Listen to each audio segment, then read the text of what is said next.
My baby has turn 1 year लेकिन अभी कुछ भी बोलना नहीं शुरू किया। मैनी टाइम्स क्या होता है कि बच्चा बोल नहीं रहा है, इस पे पेरेंट्स का फोकस है।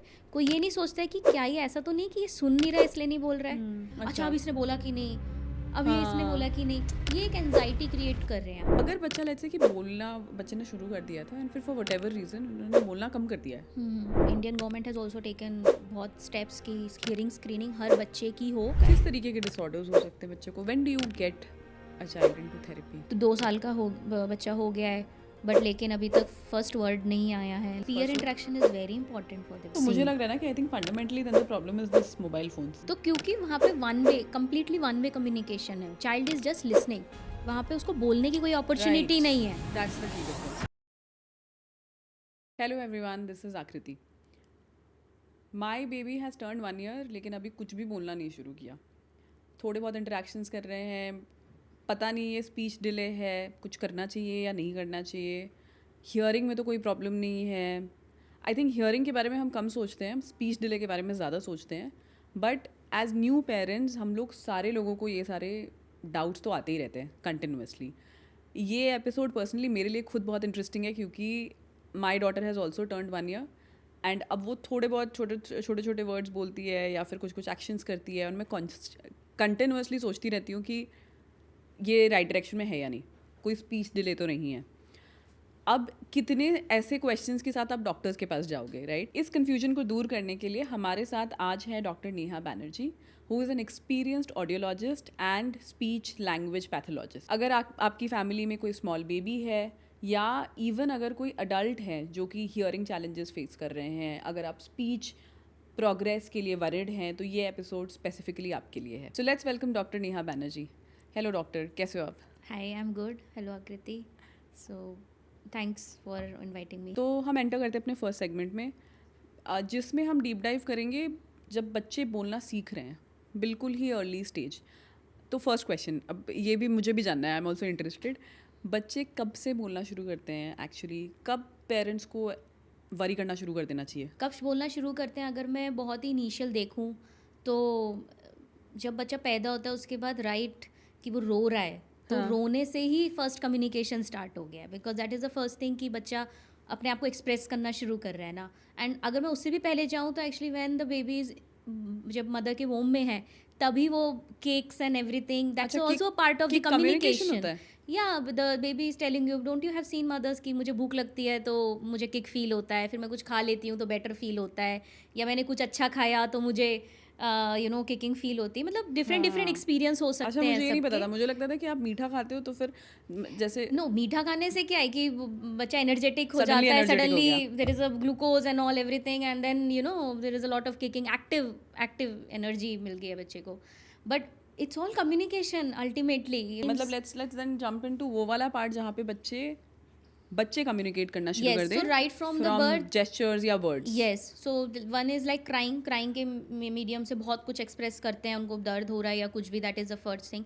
बट येस, दो एक हम माइलस्टोन्स की बात करते हैं, स्पीच माइलस्टोन्स, जो जब हमारे पास पेशेंट आते हैं तो हम जिसमें इंटरेस्टेड होते हैं टू नो कि from where they have started, if I have to jump to that, is the 6 month basically. तो 6 महीने से बच्चे बैबलिंग शुरू करते हैं। आई एम श्योर आप अपनी बेटी के रेफरेंस से कनेक्ट कर पाओगे कि बब्बा बू करके दे स्टार्ट बब्बा and then just randomly they keep saying it. उसका कोई मीनिंग नहीं है, ऐसा नहीं कि कोई पर्टिकुलर चीज़ देख करके, no, there is no meaning to it, it is just exploring their oral structures. मतलब पापा बू बू बाबा बाबा ऐसे करके वो बात करना शुरू करते हैं, which is the first thing. It's nothing but just the movement of articulators and उनके लिए बहुत एक रीइंफोर्समेंट होता है, because first time when they make this sound it is very new sound for them, right? तो ये वहाँ से दे स्टार्ट। एंड उससे भी पहले अगर कम्युनिकेशन की बात हो तो वो आपके फेस को देखते हैं, स्टेयर करते हैं, आपकी आइज़ में देखते रहते हैं जब आप बात कर रहे हो, या आपके लिप के मूवमेंट्स को देखते हैं। तो हाँ, मैंने वो देखा है कि बहुत फोकस करके लिप मूवमेंट को तो देखते रहते हैं कि आप क्या कर रहे हो एंड देन उसको कॉपी करने की कोशिश करते हैं। तो that is the first step that उन्होंने ये कैसे पापा को बोलना शुरू किया, बिकॉज आप जब उनसे बात करते हो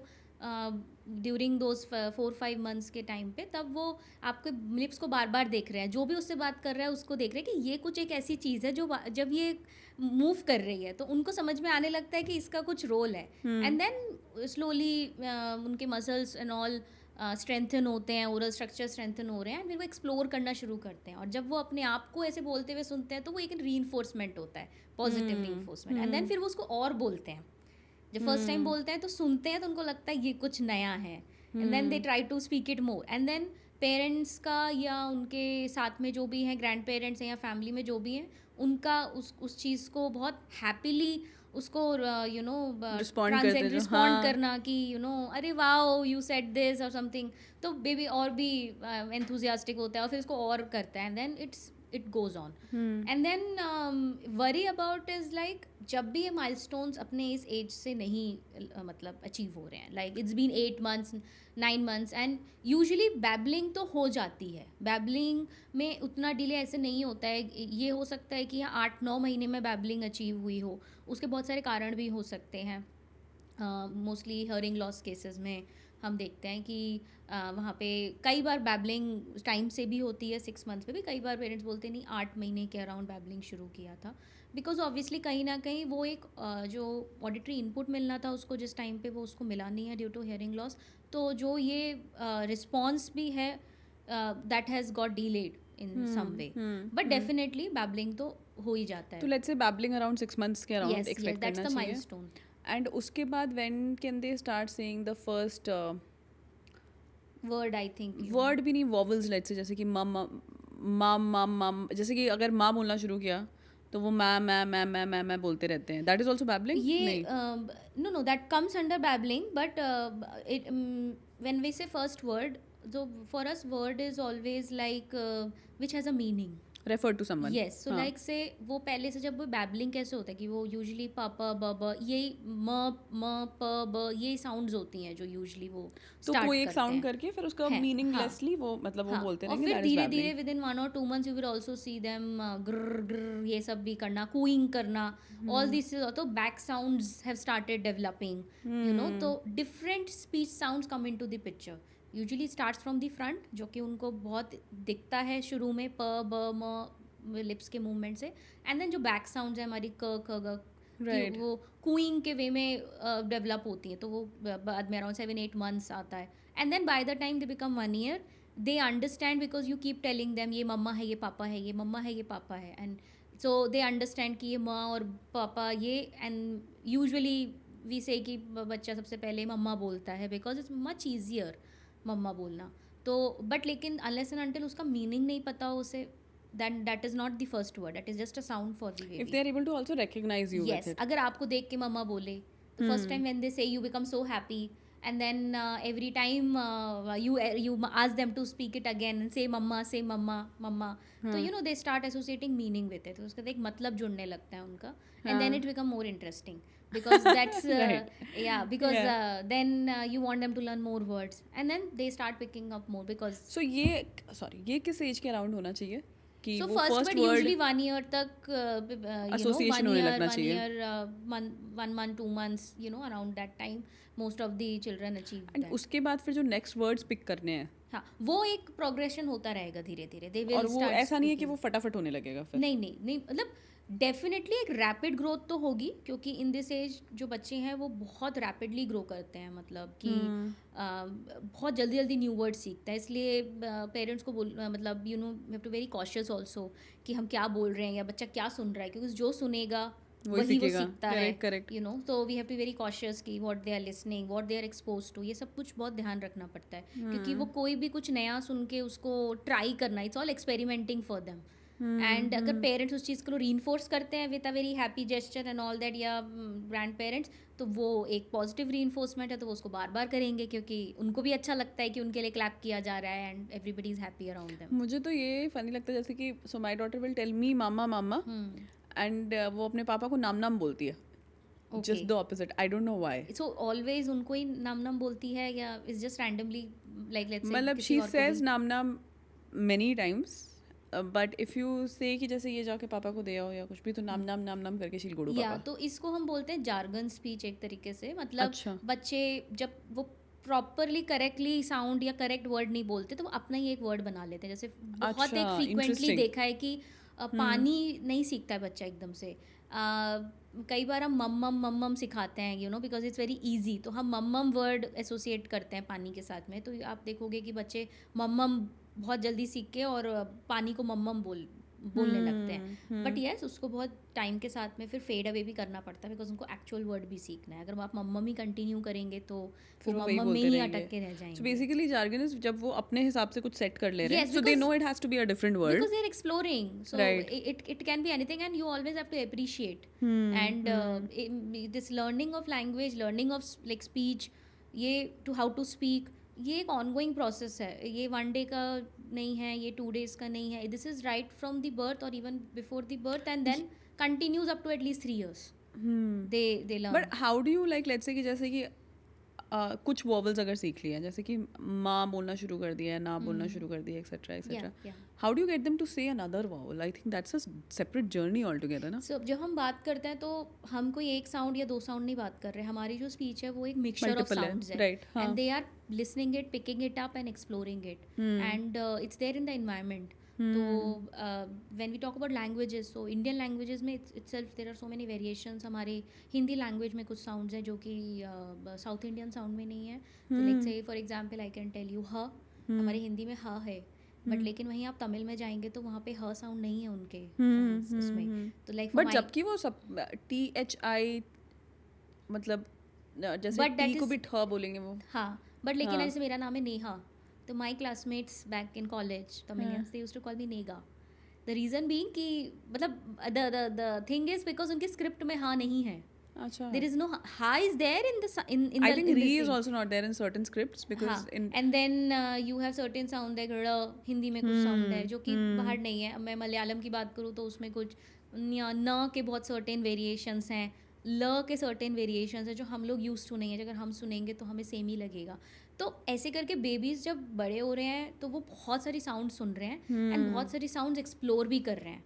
एंड प्लस जब आप उनको मोटिवेट करते हो ये बोलो ऐसे बोलो, तो उस समय बोलने के उसमें वो बहुत सारे तो आप बेसिकली बोल रहे हो कि ऐसा नहीं है कि जैसे म न या ऐसा कुछ बोलने लग गए, then from there picking up to a प या फिर ह या फिर the something, it keeps on going. वो खुद ही से होएगा. डेफिनेटली इजी साउंड्स या जो बहुत इजीली होते हैं, like if have to categorize जो फ्रंट लिप जो साउंड्स हम Which लिप is like से a म. प्रोड्यूस करते हैं, प ब म, ये सबसे पहले बिकॉज ये फ्रंट हैं और बहुत इजीली लिप के मूवमेंट से सीख जाते हैं.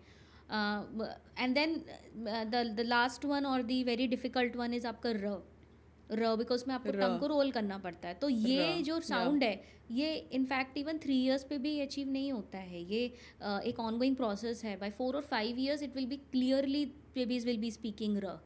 एंड इसी के बीच So में the सबसे पहले बात, this is also a very interesting Yes, topic. yes. So you are saying कि पहले तो जो lips जिससे हो Yes, जाए, which is to प, begin with, ब, म, म, ये सारी चीजें, द वगैरह वगैरह जिसमें you are touching the it teeth, develops slowly then. वो फिर नेक्स्ट स्टेज है. एंड फिर लास्ट वाला इज र वगैरह हाँ, वगैरह. मतलब in between there are many. If I have to go into detail, then it will be another big लंबा this podcast. thing. So it's a whole science behind it, how they are developing, and there are many researches behind this, ki when how they develop and which age, what exactly. But they keep on exploring, and इसलिए almost around 1 year when they speak a word, so usually it's papa, mama, and all these are words because pa and ma, and I think that is why हम माँ को माँ मतलब माँ जो word है वो इसीलिए because these are the first 2 things, या पापा कि फर्स्ट सबसे पहले बेबी को हर कोई चाहता है वो बोले, तो ये इसलिए इजी वर्ड्स बनाए गए हैं. राइट. तो लेट्स से अगर कोई बिल्कुल ही अराउंड द एज ऑफ, हमारी ऑडियंस में लेट्स से ऐसे पेरेंट्स हैं जिनका बेबी 1 year है, 2 year है, बिल्कुल ही इसी एज पे है एंड वो स्पीच पे फोकस्ड है, तो उनको क्या करना चाहिए? Are there certain exercises that they can follow? किसी तरीके के गाना उनके साथ या ऐसा कुछ है क्या जो कर सकते हैं वो? फर्स्ट ऑफ ऑल फोकस इस पे नहीं होना चाहिए कि स्पीच फोकस्ड होना चाहिए, बिकॉज ये एक बहुत तरीके का एक टेंशन भी क्रिएट करता है पेरेंट्स में. अच्छा, अब इसने बोला कि नहीं, अभी इसने बोला कि नहीं, ये एक एंजाइटी क्रिएट कर रहे हैं आप. एंड हमारी सारी एनर्जी बेबी को भी ट्रांसफर होती है. आप एंशियस हो, बेबी को भी एंशियस, और आप फिर उसके हर एक छोटे छोटे मूवमेंट को ऐसे track, it's very good to celebrate और the but track. What can you do? आप कुछ तो करना चाहोगे ना इनेबल करने के जस्ट लिए. Be natural, talk as much as possible to them. मतलब बेबी से बात कीजिए, बस. ओके, बात कीजिए ज़्यादा से ज़्यादा. आप जो भी कर रहे हैं घर में, जो भी चीज़ देख रहे हैं उसके बारे में बताइए, एक्सप्लेन कीजिए and play. It's the age where they just want to play with you. उनको और बाकी किसी चीज़ से क्या मतलब है. They don't have any other tension of life. It's just the age to play. तो आप उनके साथ खेलिए. Become a child with them. आप उनके साथ खेलिए. आप चाहे बॉल से खेल रहे हैं, बॉल से खेलिए. And you can not be monotonous. मतलब आप ऐसे जैसे हम बात कर रहे हैं उस तरीके से तो नहीं. हमारी जो भी हमारा स्पीच है उसमें बहुत सारे वेरिएशंस होने चाहिए. लाइक जैसे हम बच्चे से बात करते हैं तो कैसे करते हैं, ओ आपने खाना खा लिया, आपको भूख लगी है. मतलब you have to have a certain variation. Because अगर आप ऐसे बोलेंगे खाना खा लिया, भूख लगी है, this is not going to interest the baby. Baby might not even. So basically उनसे बातें करो, बातें you talk to them and you create the variations in your tone as much as possible. Be happy while talking to them. Feel what you are talking. I mean, हम जब आपस में बात करते हैं तो हम ऐसे नहीं खाना खा लिया, ये we don't talk like this. We are adults. But जब बेबी से बात करनी है तो हमें ऐसे बात करनी है कि वो enjoy करें हमें सुनना. Nobody can listen to us if अगर हम 1 घंटे तक बस एक सेम टोन में बोलते चले जाएं. We have to have the inflections and the.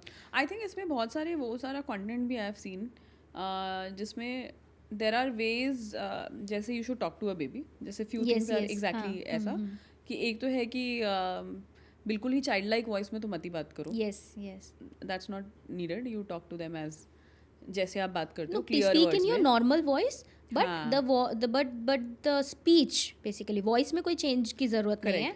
The speech has to be very much interesting. Means basically आप जो बोल रहे हो वो इंटरेस्टिंग होना चाहिए बेबी के लिए. बट बेबी वर्ड्स यूज करने की जरूरत नहीं है. मतलब in the no sense no no no. हाँ, राइट. ओके, ठीक है. नाउ अब हमने ये 0 to 1.5 ईयर वाला तो हमने काफ़ी डिस्कस कर लिया. Now let's move to the थोड़ा सा आगे वाले जहाँ पे बच्चे वर्ड्स बोलने लग गए हैं बट वो सेंटेंस नहीं बना रहे. ये किस एज में होता है मोस्टली और उसमें क्या करना चाहिए? So by the time child is 1.5 years आप देखेंगे वो छोटे छोटे फ्रेजेस बोलने लगे. जैसे पापा आए, मम्मा गई, दादू आए, आओ, सिट, अप, ओपन. मतलब कुछ वर्ड्स उन्होंने सीखे हैं. Open box, you know they start combining 2 words, simple words जो कि वो रोज अपने यू नो डेली लिविंग में जब देख रहे हैं अपने घर में सुन रहे हैं. So they start like that. And then definitely जब बच्चा बोल रहा है कि ओपन बॉक्स तो आप उसको एक करेक्ट वे है उसको आपको रिस्पॉन्ड करने में. अच्छा, आप you want me to open this box, आप बोल रहे हो कि ये बॉक्स ओपन कर दूँ. So then the baby might smile और नॉड करेंगे या तो. एंड अब आप ओपन कर देते हो तो the communication has been fulfill. मतलब बेबी ने एक्सप्रेस किया सर्टेन थिंग, आपके समझ में आया, आपने उसको एक बेटर तरीके से उसको प्रेजेंट किया, बेबी ने सुना, समझा कि आपने कैसे बोला है, and then the job is done एक रिस्पॉन्स करके. तो it goes on like that. तो वो जब 2 words ज्वाइन करके बोलना शुरू करते हैं और आप जब उनको कॉन्स्टेंटली एक फीडबैक देते हो of a sentence, correct sentence जो उनको बोलना था, दे स्टार्ट पिकिंग इट अप. तो वहाँ से वो धीरे से 2 words ज्वाइन करने के बाद 3 words बनने लगते हैं, फिर वो 4 words बनने लगते हैं, फिर 5 words की खुद ही हो रही है. आपको बस you have to be present. You have to create the environment, not just being present. मतलब present I meant present, not just yes होना नहीं, आपको इन्वॉल्व रहना है बेबी के. अगर बच्चा लेट्स से कि बोलना बच्चे ने शुरू कर दिया था एंड फिर फॉर व्हाटएवर रीजन उन्होंने बोलना कम कर दिया है तो या नहीं बोल रहे हैं, is that a problem? Is that something to be concern? यस, अगर एक बार काफ़ी कुछ 2 words 3 words ज्वाइन करके बोलने लगे थे बच्चा एंड देन फिर suddenly let's say something happened and then उसके बाद से वो नहीं बोल रहे हैं. इसके कई सारे रीजंस हो सकते हैं. या तो there is any trauma, physical trauma, emotional trauma, anything could be there which has because उस समय जो डेवलपमेंट हो रहा है वो स्पीच एंड लैंग्वेज का सबसे यू नो डेवलपमेंट बहुत फास्ट हो रहा है. तो कहीं ना कहीं वो इमोशनल या फिजिकल ट्रॉमा की वजह से वो चीज़ वहीं पे रुक गई है या मतलब अब वो डिले रिग्रेशन की तरफ जा रही है. You know that could have been this thing. Example of this could be let's say the child got hurt और कुछ यू नो सर में चोट लग गई समथिंग. तो we don't know any part of the brain could have been affected that time if you wouldn't have. मतलब एक checkup तो फॉर श्योर करना ही चाहिए. यस है ना. मतलब ये नॉट लाइक कि थोड़ा सा गिर गया बच्चा, एक बम्प हो गया तो you have to be worried. But definitely एक बार अचीव करने के बाद में अगर आप देख रहे हो कि वो वापस नहीं बोल रहा है वो सब, and there is a certain time period, 1 महीना हो गया है कि अभी बोल रहा था अभी नहीं बोल रहा है, तो then there is a slight point of worry and I think you need to check कि if something has gone wrong. On this note only, ऐसा हो सकता है क्या कि पहले हियरिंग इशू नहीं था, मतलब बाय बर्थ नहीं Yes, था, yes. And then later on Yes, develop हो yes, there गया? are certain conditions like meningitis, one अच्छा। of it, जिसको हम दिमागी बुखार भी कहते हैं एंड ऑल दैट, जिसमें एक बहुत सडन हाई फीवर आता है बच्चे को. Vaccines are also available for this and you know every child should get vaccinated because meningitis is a infection of the brain meninges and उसकी वजह से you know जो brain because speech and language development is directly related to आपके brain development. Right, baby का right. Brain भी develop हो रहा है, तो अगर ब्रेन डेवलपमेंट में कहीं ना कहीं भी प्रॉब्लम आएगी तो वो डायरेक्टली उसके स्पीच एंड लैंग्वेज को भी अफेक्ट करेगी. एंड उसको कैसे अफेक्ट करेगी, बिकॉज मैनेंजाइटिस की वजह से आपकी हियरिंग भी अफेक्टेड हो जाती है बेबी की, because it affects your year, the inner ear, जो ईयर के एकदम अंदर वाला पार्ट है विच इज कॉक्लिया, उसको अफेक्ट करता है. उसकी वजह से ऑब्वियसली जब वो सुनना उनका जो ऑडिटरी इनपुट है वो कहीं ना कहीं कम लैग हो होने गया. लगा है, तो जो स्पीच आउटपुट है वो भी धीरे धीरे करके आप देखोगे कि सडनली. तो I think coming to the first thing that we are discussing, right, तो वरी होने के पॉइंट्स फिर है, मतलब जैसे Yes. कि फॉर एग्जांपल एक तो अगर आप बोल रहे थे फिर आपका स्पीच कम हो गया बच्चे का, तो फिर that is the point of concern. और ऐसे कौन से क्यूज हो सकते हैं जिसमें मीन्स एज अ पेरेंट आपको ऑब्जर्वेंट रहना है कि उसका डेवलपमेंट कैसे हो रहा है. ऑब्जर्वेंट होना ज़रूरी है, एंशियस Right. नहीं होना है. Do not track on a day और day by day basis. You can probably see month by month की कैसे प्रोग्रेशन हो रहा है, कि लास्ट मंथ मेरा बेबी अगर 80 वर्ड्स बोल रहा था तो अभी इस मंथ में आके वो 80 to 160 हो जाना चाहिए या उससे भी ज़्यादा हो सकता है. तो you know you have to see कि कॉन्स्टेंटली बेबी एवरी डे नए नए वर्ड सीख रहा है, उसको एक्सप्लोर कर रहा है, समझ रहा है और दोबारा रिपीट कर रहा है, तो that is a good progression, that's how it goes. That should happen even. And ये जो 80 to 160 वगैरह वाला है ये तो मतलब लेटर होगा 2 हाँ, साल के मतलब ये बाद. तो एग्जाम्पल दिया मैंने हाँ. कि double it can B, it is around that, but it's not like exactly ऐसा ही होता है. और 1 ईयर के अराउंड जब वो सीख रहे हो तब तो फिर कम हो गया ना ये. 1 ईयर पे तो ऐसे इतने वर्ड्स तो नहीं होंगे बेबी नहीं के. होंगे, है ना. हाँ. यूजुअली मम्मा पापा से शुरू करते हैं and then slowly it goes to other things in the house, जो कि या उनके कोई टॉयज या बट यही वो सिंगल वर्ड्स होंगे जैसे दादा दादी, दीज काइंड ऑफ बेसिक. सबसे पहले तो मम्मा पापा सीखते हैं, उसके बाद जो उनके मेजर खाना यूजुअली, फिर पानी मम्मा में भी दे विल स्टार्ट, या Right. खाने को जो भी आपने उसको करके थोड़ा बहुत सिखाया हो खाना, वो मे बी एनी वर्ड में बी अप्पे अप्पा, हाँ. मतलब something like that which is easy for them, they Right, start right. Speaking in that way. You were saying ये जो जार्गन वाला जो थिंग है उससे कोई प्रॉब्लम नहीं है ना फिर, लाइक लेट्स से अगर आप नो, मम्मा दैट्स अ सिखाओ, normal development. That's a normal development. Yeah. Okay. And वो आप मतलब सिखाने का what I am trying to say कि वो बेबी अपने आप मतलब हर अपने आप सीखते हैं कि वो उनको क्या वर्ड बोलना है. नहीं, दिस तो आई एम 100% विद यू. सिखाएंगे क्या, वो बच्चे खुद ही इतने स्मार्टर सीख रहे Yes. होते हैं सारा कुछ. हाँ, तो मतलब वो एक्चुअली उनके डेवलपमेंट का पार्ट है कि जब आप अगर खाना बोल रहे हो ना, खाना is a tough word for them to speak at that age या एट दैट पर्टिकुलर लेवल, तो वो खाना तो नहीं बोल सकते, तो वो कुछ इजी सब्सटीट्यूट देखते हैं उसका, because they want to communicate and आप भी चाहते हो कि वो कम्युनिकेट करें. तो easy substitute, it can be any word, वो ऐसा कोई फिक्स वर्ड तो है नहीं कि यही वर्ड होगा. बट हाँ, नॉर्मली जो देखा है मम्मम इज वेरी बहुत बार, और कई बार बहुत टाइम पेरेंट्स और ग्रैंड पेरेंट्स भी मम्मम करके ही बच्चे को Right. मतलब उसको डिनोट करते हैं पानी को, तो वो पिक कर लेता है बच्चा एंड देन वो स्टार्ट यूजिंग, बिकॉज वो ईजी है बोलना. नहीं, मैं आप बोल रहे हो ना तो मैं पैरेलली मतलब कंटिन्यूअसली Yes. सोच रही हूँ. एंड उसमें आई एम थिंकिंग कि हाँ हम खा बोलते हैं, खा तो बहुत लेटर आएगा. हाँ, एंड आपने अभी अपने बेबी को देखा भी नहीं होगा खा बोलते हुए. वो तो नहीं बोलती Yes, बिल्कुल भी, yeah. पर मुझे वही लग रहा है कि उसका एसोसिएशन भी नहीं बनता होगा. हम Yeah. खा बोलते हैं हाँ. अगर, तो आपने जैसे बताया कि वो खा तो बहुत लेटर ऑन आएगा ना. But it's not, there is nothing wrong in saying khana. Eventually she is listening to it, she is learning this word. It's just that she can't speak it. या बस मतलब वो अपना मीनिंग तो associate कर रही है. आप जब भी खाना बोलोगे तो उसको ये तो पता है ना खाने का मतलब क्या है. राइट. उसके एक्सप्रेशन का वर्ड कुछ भी हो सकता है जो उसके लिए इजी हो. समझ गई. आई थिंक 2-3 क्वेश्चंस जो कि इन जनरल पेरेंट्स को तो डाउट होते ही हैं. वन इज, अगर मान लो घर में हम मल्टीपल लैंग्वेजेस बोल रहे हैं, हाँ, is that okay, is that a good thing, is that a bad thing? now I mean instead of going to researches done, I will directly go to कि जो भी मल्टीलिंगुअल फैमिलीज होती हैं, let's say me I my self I am Bengali, right. हाँ. सो हम जो भी Bengali speaking families हैं उनके घर में बंगाली बोली जाती है, और अगर वो यूपी जैसे जगह में रहते हैं या any of the UP city और हिंदी स्पीकिंग सिटी, तो उनके बाहर सब हिंदी बोलते हैं, तो बच्चा तो दोनों ही सीखता है. येस डेफिनेटली ये हो सकता है कि आपने घर में उसको किसका ज़्यादा इन्वायरमेंट दिया है, आप उसको चाहते हो बंगाली सबसे मदर टंग उसकी है, सबसे पहले वो सीखे, तो ठीक है आप घर में बंगाली ज़्यादा बोलोगे तो बंगाली जल्दी पिक करेगा या उसके फर्स्ट वर्ड में भी बंगाली में होंगे, बट इवेंचुअली उसको हिंदी भी तो सिखाना चाहते हो ना आप, क्योंकि बाहर तो ये साइड बाय साइड प्रोसेस है। एंड ऐसा नहीं है कि आप एक बार में एक ही लैंग्वेज पे फोकस करेंगे और फिर ये अब अचीव हो गई तो दूसरी language, no it goes parallelly. And इसमें कोई दिक्कत नहीं है, इसमें मतलब कोई ऐसा दिक्कत है नहीं कि है, बच्चा ओवरवेल्म हो नो, जाएगा या ऐसा कुछ बट भी। डेफिनेटली जब वी डायग्नोज स्पीच डिले या हम स्पीच रिलेटेड डिसऑर्डर्स देखते हैं, डिले हो या something like that, any of that kind, and जब थेरेपी हम स्टार्ट करते हैं, so there we definitely try to keep it in one mode कि हम एक ही लैंग्वेज पे फोकस करें। रीज़न बीइंग कि वहाँ पे वो ऑलरेडी बहुत लैग हो चुका है उनका, मीन्स अब वो 4 ईयर 5 ईयर ओल्ड में अगर हमारे पास आ रहे हैं तो हमारा वहाँ पे मेन टारगेट होता है कि दे शुड कम्युनिकेट और we have to work on their communication. तो कम्युनिकेट करने के लिए सबसे पहले we start with speech, we work on it. Many times many children they don't due to certain disorders, वहाँ पे सिर्फ और सिर्फ speech is not the way of communication, there are other things also कि पिक्चर्स के medium से which is AAC जिसको बोलते हैं, या some other way of communication can also be there.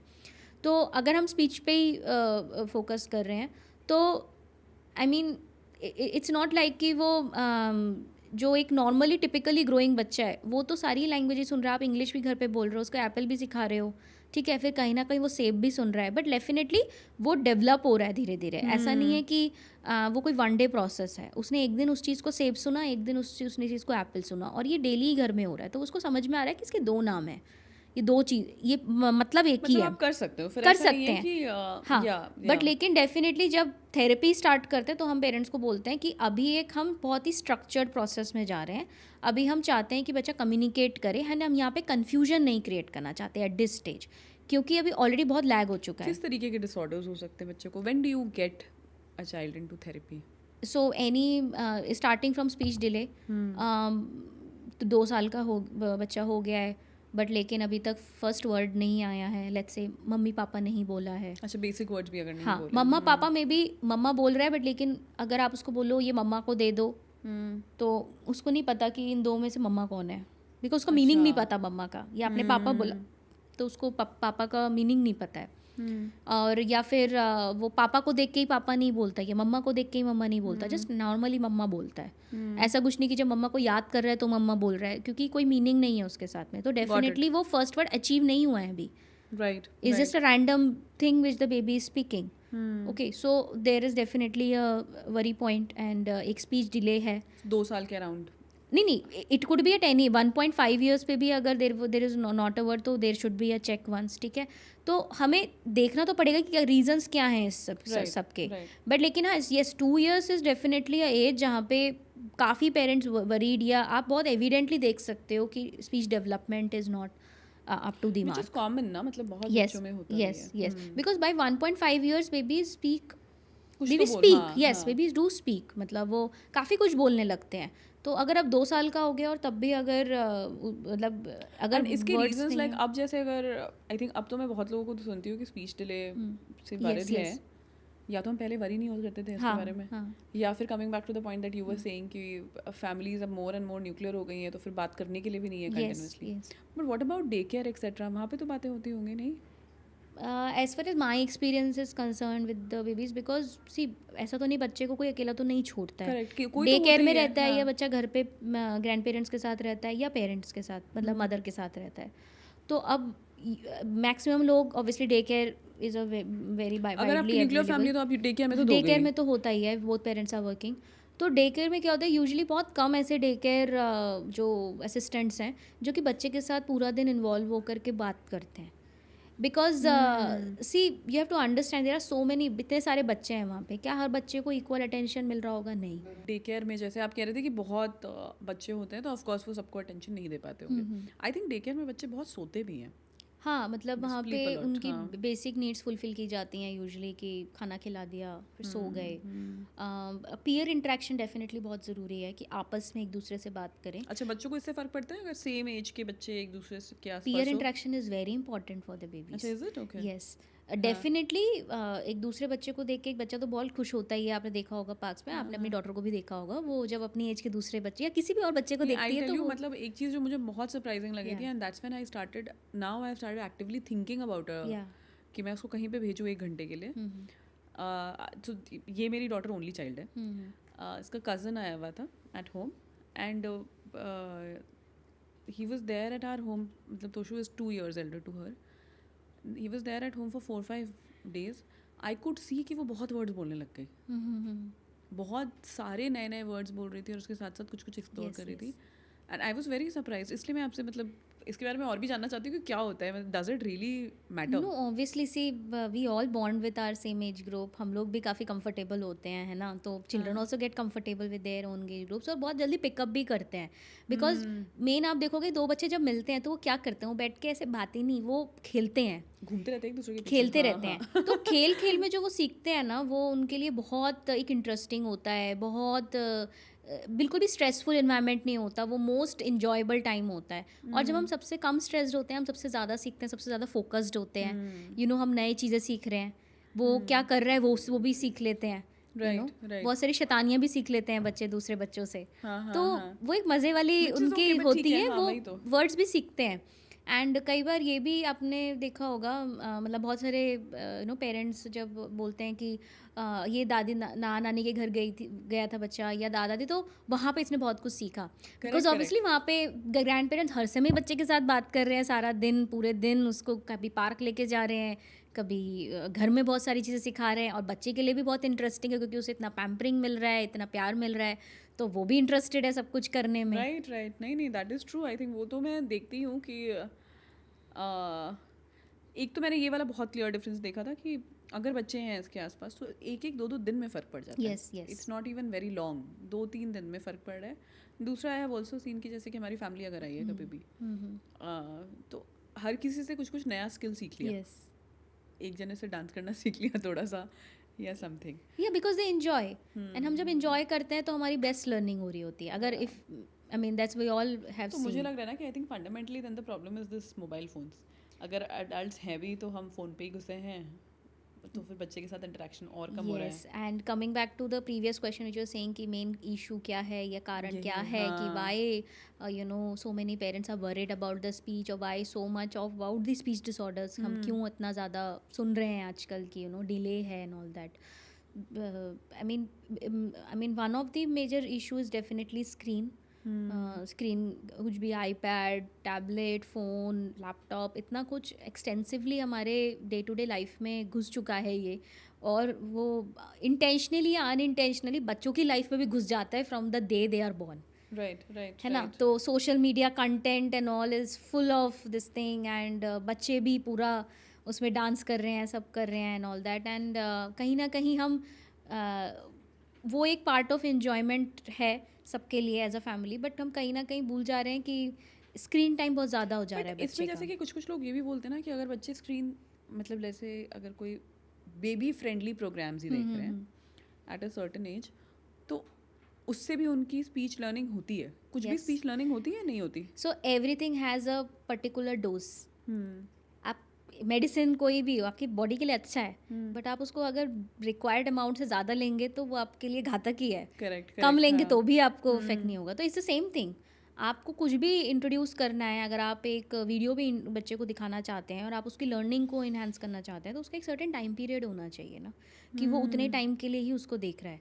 अगर उस बच्चा सारा दिन स्क्रीन में है या दिन का 4-4, 5-5 घंटा स्क्रीन में है, तो बाकी का टाइम तो जो एक्चुअल कम्युनिकेशन 1-to-1 होना है वो तो अपॉर्चुनिटी ही नहीं मिली उसको. सो बेसिकली ये स्क्रीन, टैबलेट और हम क्यों अवॉइड करने को, रियल कॉन्वर्सेशन से तो नहीं रिप्लेस कर सकते. एग्जैक्टली. तो क्योंकि वहाँ पे कंप्लीटली वन वे कम्युनिकेशन है. Child is just listening.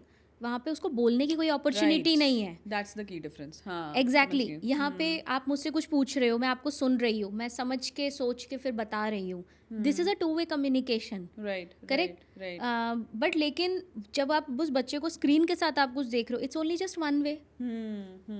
उसको उस स्क्रीन में से तो उठ के कोई नहीं बोल रहा है कि ये बोलो या आप ये बोल रहे हो. या आपने देखा, देर इज़ नो और अगर आपने क्वेश्चन, कुछ किया भी तो देयर इज नो कम्युनिकेशन देर सामने इज़ नो ना, फिर तो अपॉर्चुनिटी कुछ फॉर हुआ द नहीं है। किड। तो करेक्ट। वो उसका एक लिमिटेड अमाउंट ऑफ टाइम होना चाहिए कि आप दिन का 1 या 1.5 घंटा उसको एक्सपोज करें। एंड बहुत यंग बेबीज़ को तो डेफिनेटली नहीं करना चाहिए, बिकॉज एक बार, और वो बहुत एडिक्टिंग है basically.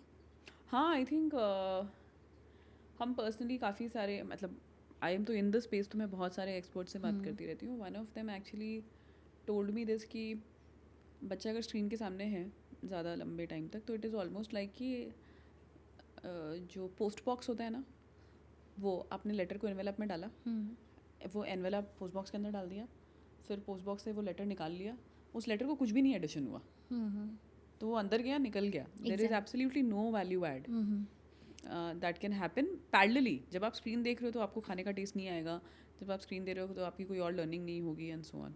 So the best way to introduce screen, या अगर आपको चाहिए कि आप थोड़ा सा स्क्रीन का कोई भी मतलब कोई भी कंटेंट आप चाहते हो बेबी को दिखाना फॉर द लर्निंग पर्पस, आप उसमें भी इन्वॉल्व होइए बेबी के साथ। उसको, बेबी को अकेला मत छोड़ दीजिए उसके साथ में फ़ोन लेकर के, टैबलेट लेकर के। आप उसको लैपटॉप पे भी चला रहे हैं, टीवी पे भी चला रहे हैं, तो इन्वॉल्व होइए। अगर कोई राइम्स भी सुनाना चाहते हैं आप या कुछ भी, तो उसके साथ में इनैक्ट कीजिए। Make it as a play activity, you have to make it as an activity. आप उसको एक वेबिनार की तरह बैठ के नहीं ऐसे दिखा सकते बेबी को। That is where the, yes, that is where the difference lie. Hearing screening क्या होती है? ओके, तो हियरिंग स्क्रीनिंग बहुत ज़रूरी है। पहले नहीं होता था, बट लेकिन from last certain years Indian government has also taken बहुत स्टेप्स की हियरिंग स्क्रीनिंग हर बच्चे की हो at the time of just after birth और before the discharge from the hospital. अच्छा, आई रिमेंबर, हाँ, वो जो डॉक्टर आते हैं कुछ मशीन लेकर के आते हैं, then they check everything. Yes, so basically वो उसमें आपका हियरिंग चेकअप होता है। तो आपके जो ईयर के 3 पार्ट्स होते हैं, आउटर ईयर जो आपको बाहर से दिखता है, and then there is a middle ear in between जो कान के पर्दे वाला आप पार्ट बोलते हैं, and then there is a inner ear. तो there is a cochlea in the inner ear जो कि हमारे रिस्पॉन्सिबल है हियरिंग के लिए, और the organ of hearing you can say. तो that is the main thing कि अगर कॉन्जेनाइटल हियरिंग लॉस है, बाय बर्थ हियरिंग लॉस है, तो वो उस समय डिटेक्ट करना बहुत ज़रूरी है at the time of just after birth or before the delivery, and before the discharge, I mean. Got it. And मान लो अगर ये हियरिंग स्क्रीनिंग में कुछ प्रॉब्लम्स आई, किस तरीके की प्रॉब्लम्स हो सकती है, किस तरीके के सॉल्यूशंस प्रेजेंट है? हाँ, किस केस में सॉल्यूशन है ही नहीं? सो कंडीशंस तो बहुत सारी हैं। इधर आपके जो बाहर का आउटर ईयर है वो थोड़ा सा मैलफॉर्म्ड हो सकता है, उस कंडीशन को माइक्रोशिया बोलते हैं। तो फिर आपको सुनाई कम देगा बेसिकली। हाँ, तो डेफिनेटली उसमें बच्चा डेफ नहीं होता है या कम्प्लीटली ऐसा नहीं है कि बिल्कुल नहीं सुनेगा, but yes some amount of hearing is impaired. तो वो तो देख के ही समझ में आने लगता है कि कान का ये बाहर का फॉर्मेशन प्रॉपर नहीं है, तो वो ऑलरेडी गायनाकोलॉजिस्ट भी और पीडियाट्रिशियन भी समझ लेते हैं। व्हाट, सर्जरी या ऐसा कुछ ही? मल्टीपल, मतलब when we go into devices I can tell you, but when we are talking about the condition, so this is one जो कि आपको सामने फिजिकली दिख रहा है कि there is something wrong, but physically सब कुछ ओके है बाहर से। But what I am talking about cochlea, अंदर से हो सकता है कि थर्ड ईयर लास्ट वाला पार्ट, इनर ईयर, तो उसमें भी इशू हो सकता है। तो वो आपको डेफिनेटली ऐसे बाहर से देख के नहीं पता चलेगा। And just such small baby, आप उसको ऐसे टेस्ट नहीं कर सकते जैसे हम एडल्ट्स को टेस्ट करते हैं। तो वहाँ पे डेफिनेटली आपको कुछ टेस्ट की ज़रूरत है जो कि विदाउट बेबी के किसी पार्टिसिपेशन के आपको क्विकली बता दें कि हियरिंग में कोई इशू तो नहीं है। तो वो एक हमारा टेस्ट होता है, ऑटो अकाउस्टिक एमिशन एक है, OAE बोलते हैं उसको बहुत कॉमनली। तो it is a instrument, the test is there in it. तो हम उससे बस चेक करते हैं कि वो इनर ईयर इज़ वर्किंग और not completely. So that is एक one level of screening we do that time.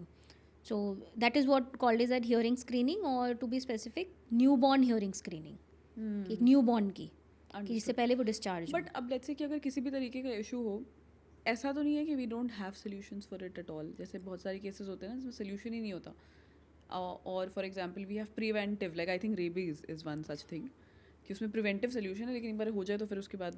हाँ, solutions are there, solutions are definitely there. Even अगर एक बच्चे को हियरिंग लॉस डिटेक्ट होता है and this could be congenital hearing loss, या अगर बाहर से जो मैलफॉर्म्ड ईयर है बाहर, मतलब आउटर ईयर इटसेल्फ, तो उसको जिसको माइक्रोशिया कहते हैं। तो अगर मैं सबसे पहले कॉन्जेनाइटल हियरिंग लॉस की बात करूँ, जो कि बाहर से सब कुछ ठीक दिख रहा है बट अंदर नहीं सुनता है बेबी, ठीक है, तो जो भी आप बात कर रहे हो वो कुछ नहीं सुनाई दे रहा है उसको, तो उसके सोल्यूशंस में हियरिंग एड्स आता है, and then there is also something called as cochlear implants.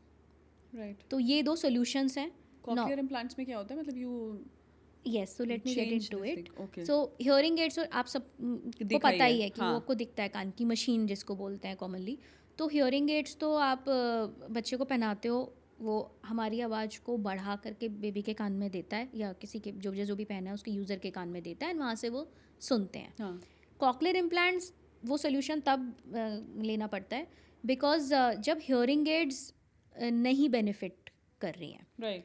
तो वो उन केसेस में होता है जिसमें लॉस बहुत ज़्यादा है, और जहाँ पे हियरिंग एड की मदद से भी हम जो एक प्रॉपर स्पीच एंड कम्युनिकेशन है या स्पीच लर्निंग है उसको नहीं कर सकते फुलफिल. तब वहाँ पे हमें एक स्पेशलाइज्ड इम्प्लांट की ज़रूरत है, जो कि आपके जो ऑडिटरी नर्व है, मतलब जो आपके कान के सुनने की नस है जो आपके ब्रेन तक जा रही है, उसमें प्रॉपरली सिग्नल दे करके हियरिंग रिस्टोर कर. जब बच्चों को आप फ्लाइट में लेकर के जाओ एक्सेट्रा एक्सेट्रा, तो बहुत बार बोलते हैं ईयर मफ्स लगा दें, ऐसा क्या हो सकता है? What is the right solution? Worry करना भी चाहिए या नहीं करना चाहिए? फ्लाइट में जब जाते हैं सबसे इशू अगर वो होता है कि बच्चे क्रैंकी हो जाते हैं. एक तो मतलब मे बी बहुत यंग होते हैं तो घर से बाहर पहली बार निकलते हैं, या इतने सारे लोगों को देख करके, and all that could be the reason. And also because pressure variations होता है, तो हमारे कान में भी जब प्रेशर, हम ऊपर हाई ऑल्टीट्यूड पे जाते हैं तो हमें प्रेशर वेरिएशंस फील होता है. हमारे कान खुल रहा है, बंद हो रहा है, हम ऐसे फील करते हैं, ब्लॉक हो रहा है, यू नो. तो इट्स अ नॉर्मल फिनोमिना. वो हमारे लिए भी होता है, बेबीज़ को भी हो रहा तो होगा. कुछ करना चाहिए उसके लिए या तो फिर नहीं? एक्चुअली वो क्यों क्रैंकी हो रहा है, बिकॉज एक सर्टेन पेन या एक सर्टेन सेंसेशन फील कर रहे हैं. तो उसमें कुछ नहीं, आप बेबी को उसमें फीड कर सकते हो, बिकॉज बेसिकली जो आपके नोज़ और ईयर के बीच का जो एक पाथवे है eustachian 2, that is opening and closing due to pressure variations.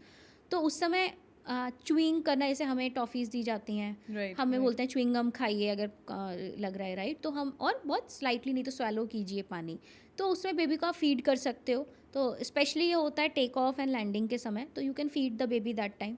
तो उससे वो ईयर मफ्स करने की वगैरह वजह वगैरह का से कुछ खास रिलेशनशिप नहीं है? ईयर मफ्स, अगर वो उस आवाज़ों से उसको सर्टेन इशू हो रहा है, या प्लेन के अंदर बहुत टर्बुलेंस है and the noise is too much, then definitely you can put. But otherwise ear muffs का ऐसा से कोई रोल नहीं है. इट्स मोर अबाउट कि वो जो उनका प्रेशर वेरिएशंस की वजह से जो यूस्टेशन ट्यूब का ओपनिंग एंड क्लोजिंग है वो प्रॉपरली हो.